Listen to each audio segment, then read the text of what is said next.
Ruby stood at the edge of the forest clearing, her boots sinking slightly into the soft earth. The setting sun cast a golden glow on the village below, where smoke from chimneys twisted into the evening sky.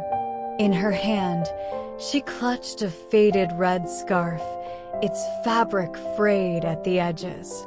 It had belonged to her best friend, Eliza. It had been months since the illness swept through the village like an unstoppable storm.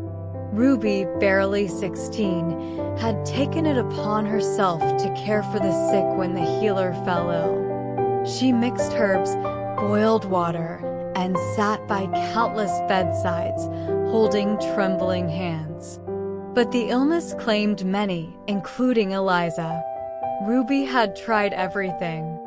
She stayed awake for days, scouring the healer's books and searching the forest for rare herbs. Yet, nothing worked. Eliza had passed away in the quiet hours of the night, her hand slipping from Ruby's grasp. Since then, Ruby couldn't shake the guilt.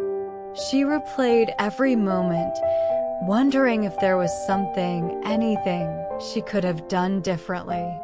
Now, as the sun dipped below the horizon, Ruby sank to her knees. "I'm sorry, Eliza," she whispered, clutching the scarf to her chest.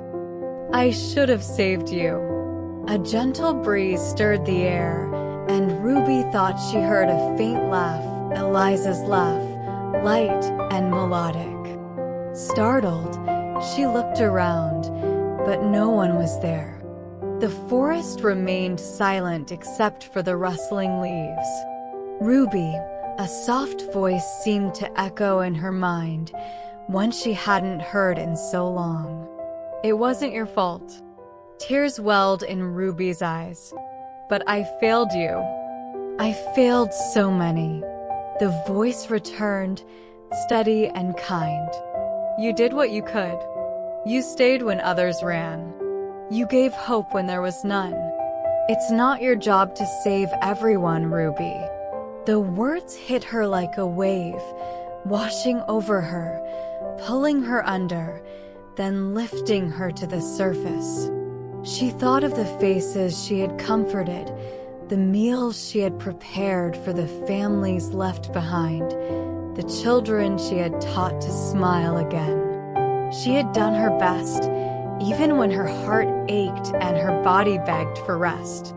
Ruby stood, her fingers brushing the scarf's soft fabric.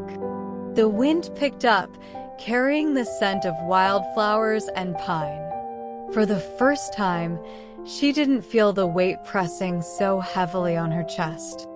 "I miss you," she whispered, a bittersweet smile on her lips. The wind seemed to embrace her, warm and gentle. Ruby closed her eyes, letting go of the guilt she had carried for so long. She knew now that she had done all she could, and that was enough.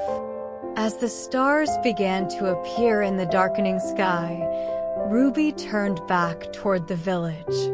She would keep helping, keep caring. But she would no longer carry the burden of thinking she had to save everyone.